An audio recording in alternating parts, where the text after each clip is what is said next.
All right, so what's going on, guys? We got the WellLife Podcast coming at you. Just Tyler and I for our the little shorts that we kind of do, bringing you some more like concrete information. Hopefully you can follow along with and pull some directly correlated tidbits to apply to your life immediately. So in our last kind of short in between our long podcast, right, we did 8 points to improve your overall health and wellness. Today, we want to kind of dive into our first topic, and that's going to be how do we improve sleep overall. So we want to give you a few points, a few action items, right, that you can take home today to improve your overall sleep. Yeah, so we're going to kind of do same style we did with those 8. We have kind of 8 points for sleep to improve it, right? We're going to kind of go back and forth here, kind of alternate on points, and then give both of our little tidbits of our takes and like some things we use in our lives to sleep better too. Yeah. So first point that we have there that we feel, and we alluded to this in a couple different ways in our 8 points to improve overall health and wellness, but it's just overall light exposure. So first, kind of thinking about when I'm waking up in the morning, am I getting light directly on the body? They say that studies have shown that getting light on the body improves REM cycle, right? So it's going to help you be able to get to sleep that night, which is like probably not the most easily correlated kind of time frame for people, but thinking about, because it would seem like that shouldn't affect my sleep at night, but it's showing that getting that light on your body kind of first thing in the morning is going to help you be able to get back into a good REM cycle kind of coming into sleep at like night. your body, because your body runs on more of like a receptor cycle. So it has these sites that it receives serotonin as a precursor to melatonin, right? And triggering light input into your skin in the morning. Your skin is almost like millions of eyes. It can almost see this light and bring reception of it and transmit different chemicals in the body, right? So cortisol spikes in the morning. You're going to need that light exposure to kind of fully wake yourself up, but your body knows that. And then at night, it can actually, they say like watching a sunset's relaxing, being around a fire is relaxing. That actually helps you primally. Yeah. Right? It helps you come back down. Well, that's why you feel so relaxed. You were mentioning before kind of what you do in the morning. Yeah. Right. When you wake up. Right. Yeah, what's that routine for you? I try to get light on my skin. Currently, for the past couple of months, my girlfriend and I have lived in an apartment in Huntington Village here. Right. We don't really have any balcony. We don't have any outside, but there's certain angles and times in the morning where sun's coming into the windows. I'm trying to open up the window and get direct light on the skin, right, to wake it up. And there's even going to bed at night more concretely, right? Your body can almost stay somewhat awake or in more of a stress state with higher levels of cortisol, and melatonin is opposed in those states. So melatonin is needed to go to sleep efficiently, and your body pulls that pre-sleep and to put you to sleep and stay asleep, right? Cortisol is opposite of that, right? If you are going to bed watching TV and phone and everything like that with that light exposure, the blue light, even if you have there's been a study that a small little dot of blue light on the back of someone's leg as they slept through the whole night actually impaired their sleep slightly. Certain maybe 10 or 20% overall for like restful sleep and restless sleep. I think I saw that in a book called Sleep Smarter at one point, and I've just listened to a bunch of different things in podcasts. So I'm not sure exactly where I'm pulling that from, but there's a study that has to do with light exposure and sleep. So it's really interesting stuff. It's definitely concrete. Like two sides of that. So getting light on the body first thing in the morning, kind of helping you get back into a healthy REM cycle for the night, and then also limiting blue light at night before you go to bed. I know for me, probably an hour, 2 hours before bed, I try to just pop on blue light blocking glasses because I know I'm not necessarily going to turn everything off. I might check a phone, check email. Lights might be on because we're dealing with the baby. It's tough. So I just keep some glasses on to kind of limit it before going to bed. And you also feel yourself getting drowsy because that blue light's kind of being blocked out. Even so it's definitely actionable kind of in that night. Gets you to sleep better. One last point, even like going to the bathroom before you go to bed, brushing your teeth before you go to bed. I try to avoid putting the main lights on in the bathroom. We have a couple of actual like electric candles we've set up in our bathroom that give a little bit of low light. Obviously sets a cool mood. You feel kind of more relaxed, but your body is physically not getting kind of stunned by this bright light. So it's just being aware of that, right? To your point, there's also those orange like rock lights you can use that mimic more of the fire, more of the sunset. That light is okay for your eyes at night, as opposed to a blue light kind of directly coming through your lights or coming through the phone. That's why your phone's got that like orange hue that it kind of turns. That's what they tried to do with phone screens. I heard it's terrible. Yeah, it's probably just not really. It's just the color. Second point, right, is going to be caffeine. Yeah. So I know we have different takes on caffeine pretty much. Not necessarily. Somewhat. I think I think you're a little bit less affected by it Sure. than I am for most part. Yeah. Right.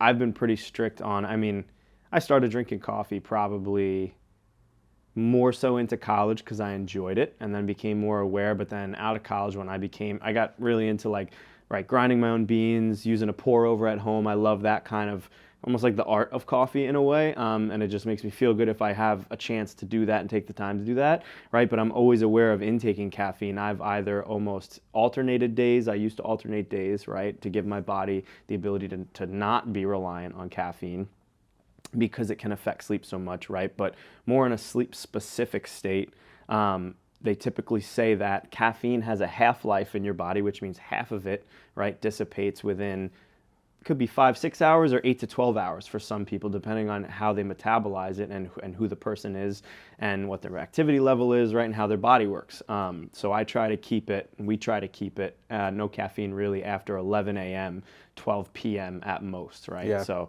and to your point, like that's the goal, right? Kind of trying to be somewhere in that 8 to 10 hour of not having caffeine before bed. Because we're doing a little filming, I had a little sip of caffeine right now. you didn't tell me you were doing that. But It's 3 o'clock.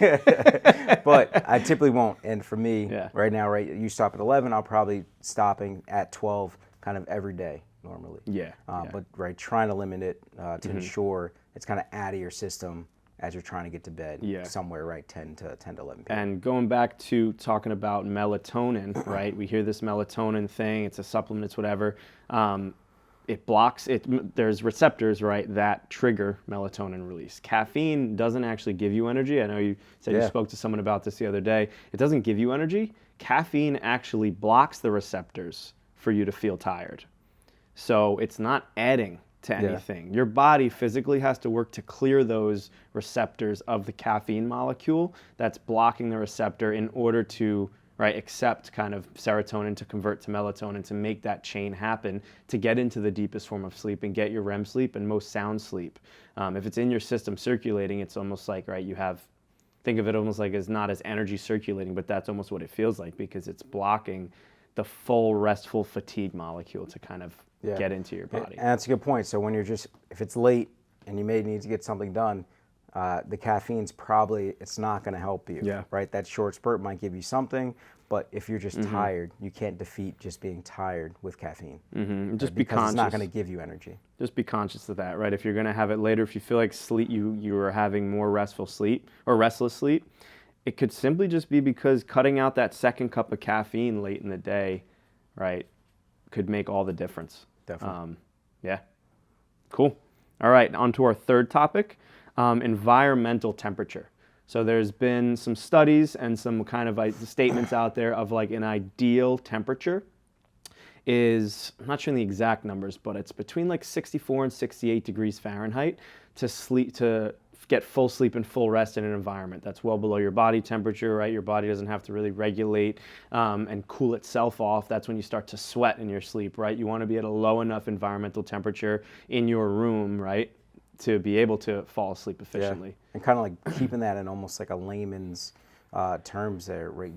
Being in a place where you're not going to be sweating at night. Yep. Like how we need to Pretty be in a simple cool way to enough, put it. we need to be in a cool enough environment where, right, blankets feel good, you feel chilly, you are comfortable, because if you get to a point where you're too warm, it's going to wake your body up. It's going to kind of take you out of those natural REM cycles. And some products out there, right, they have like those chili pads. Yep. I even like to, if I have to shower at night, I'll do a cold rinse for just to end it, just to kind of bring the body temperature down. Cool. Yeah, I'll always sleep with a fan on. I like some type of air circulating. Right, I always like to be covered with something. Same. But, it almost feels, if I'm hot, it's always going to feel better to stick a leg out or figure out how. Little leg out the bottom. Know that my girlfriend's a furnace when she sleeps, so it's extreme. It's high body temperature. My wife will probably say that I'm the furnace, right? So she just like jumps out of the blanket. Yeah. But I need the blanket too. Yeah. Fourth point is improving sleep is going to be hydration. Yep. Probably not the most typical thing you're going to think about, but just keeping that overall level of hydration at a good rate, and not getting to a place of dehydration will actually allow you to kind of have better sleep. Yeah. So right as you get dehydrated, or if you are dehydrated, your heart rate tends to be a little higher. Your body actually needs to hit a certain heart rate point to get to sleep efficiently and to be asleep, right?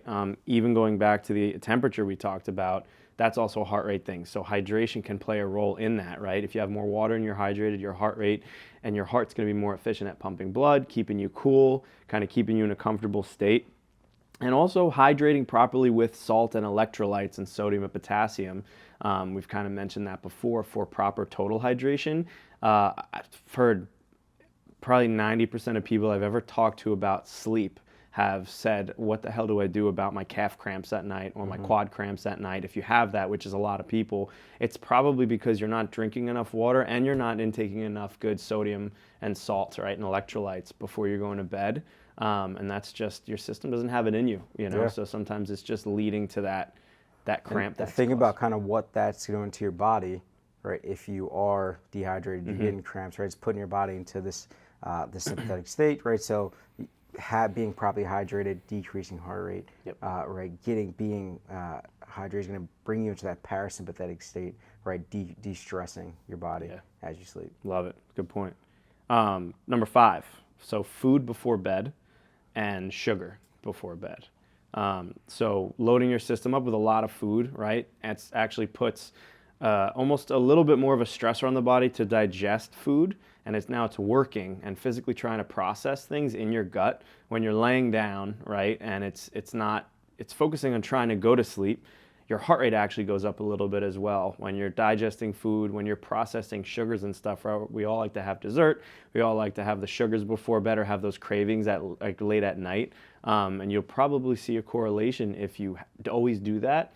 If you have trouble sleeping on those nights that you do that and you don't do that, you'll probably sleep much better, get to sleep more easily. I know my heart rate is always elevated, you know, when I go out for some pizza or something and it's too late and get some ice cream or something like that. Yeah, same thing, right? Think about those parasympathetic, sympathetic states. If you have to be digesting food, your body's going to be working as you're trying to sleep and not being able to get into this comfortable, right, into that REM cycle as you need to be to get into like deep sleep. Yeah, it's also capacity for breathing. I feel like it's almost harder for me to breathe if I have too much food in my stomach. If I haven't eaten a lot throughout the day and I was very active and I have some nice lean protein or some slower digesting, smaller quantities of food, it's easier.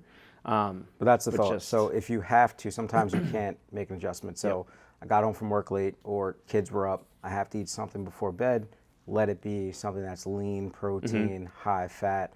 Not something that's going to be on the sugar side or even the carbohydrate side, because that's going to kind of pump that blood sugar rates up. Yeah, and also for a myth, we want to put that to rest, and we're trying to move quick through these, but right, you can eat before bed or you can eat late at night, right? This has nothing to do with calories or getting fat. There's calories also. You don't just automatically gain more weight if you eat at night, right? Just want to put that out there. It's just more so it affects your sleep. As you have to.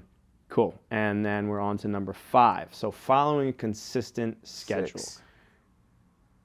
So we did 5. We're on to number 6. Yeah. Following a consistent schedule. Number 6. Right. Circadian rhythm. Right. That's the natural kind of cycle your body goes through. And it actually does work when it's primed by sunlight, right? From light in the morning to light dissipating, going into darkness at night, going back to what we talked about with light, right? And like thinking about us being creatures of habit, your body gets really good at the things that you do. So as you continuously go to bed at 10 o'clock, your body's going to say, okay, by 9, I'm going to start making you tired. I'm going to make you get into the sleep cycle by 10:30, right? So if you keep switching that up, your body can't get used to this normal cycle that it needs to be in order for you to get deep sleep or for you to get this normal cycle of sleep. So just keeping that, going to bed at the same time, waking up at least in the similar range of times, even on the weekend, right? Just trying to is going to be the best thing for your body. Yeah, if you've ever noticed that if you get into an early schedule, or you've done something for so long and your body always wakes up at that time, even if you go to bed at 1 a.m. and you still get up at 5:30 because that's what you always do, you almost might feel more clear, even though you got less sleep, because that's just the cycle your body's on, right? You might have just delayed it on the front end, right? On the back end, your body probably wants to still get up at the time, and they've said it's actually pretty good for you to get up at the same time every day and just do it, even if you're going to be tired, because if you go to bed extra early that next night and find that cycle again, it's great. And also, right, another point, primally, your body is made to function, right, with whatever state that you're in.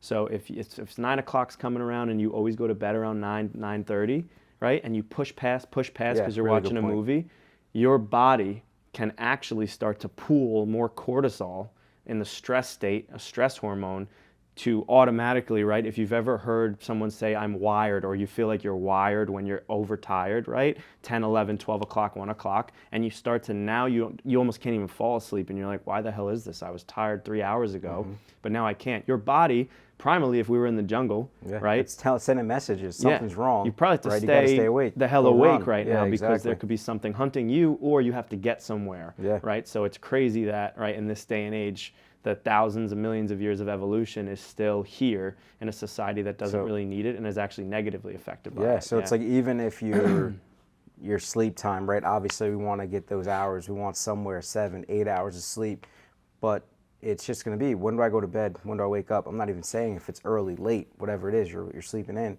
but it needs to be kind of consistent schedule. If you're going to bed at 1 and waking up at 8, just continue to do that. That'll get you the best sleep pattern that you can get. Yeah. So we got number 7 now. Next point is going to be, right, as people have issues with sleep, sometimes they're taking melatonin or other supplements to kind of get them into what they feel like may be a better sleep pattern. But what we want to do is try to either wean off of those things, or ideally we're using nothing to help ourselves go to sleep. What we have seen is, and this is the typical, we've had a lot of these conversations, that the typical melatonin supplementation uses is somewhere like 5 grams. And what studies have actually shown is, if you are supplementing with melatonin, which we're saying try to get yourself to 0, it should be somewhere less than 1 gram. You actually don't need so much melatonin to even help yourself get to sleep, because that's what it should be. It should just essentially be an aid, if anything. It shouldn't be knocking you out. It shouldn't be sleep. to get you to sleep. It's essentially, we're taking 5 grams. That's overpowering you. That's telling your own body signals you don't need to make anything, right? I'm going to do it for you.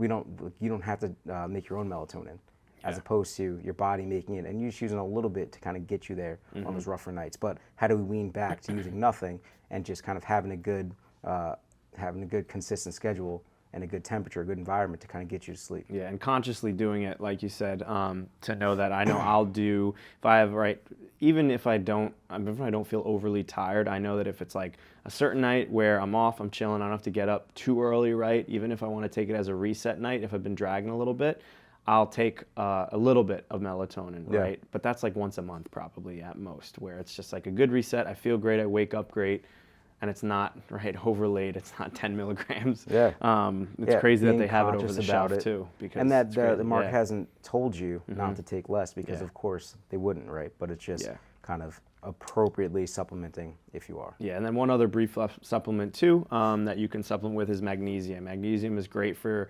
nervous system function, right? There's certain types and forms of magnesium that are more beneficial for gut health, digestion, because most of it plays a role in nervous system and neural downtone, or neural system management, right? So typically if you have muscle cramps, you have gut issues, you have sleep issues, magnesium can play a role in that, and that can just all around help you get to sleep more efficiently, relaxation. sleep more restful, all right, last point, number 8.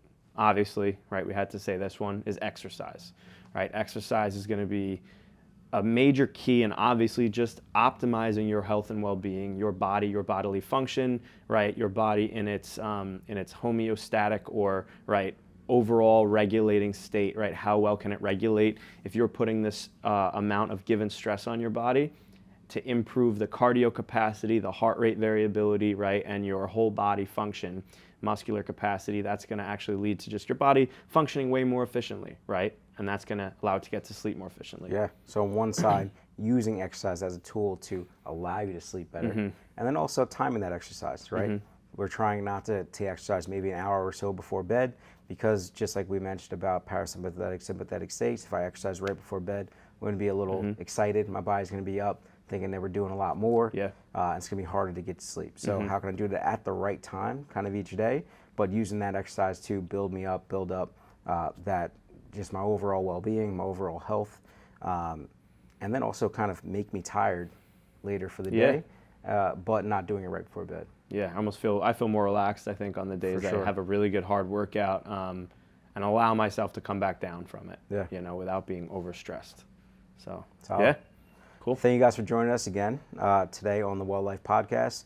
I wanted to give you some quick tips to help you improve your sleep. Check us out. Listen to this on anywhere where you get your podcast. Yeah, thanks, guys. Hope you give it a listen.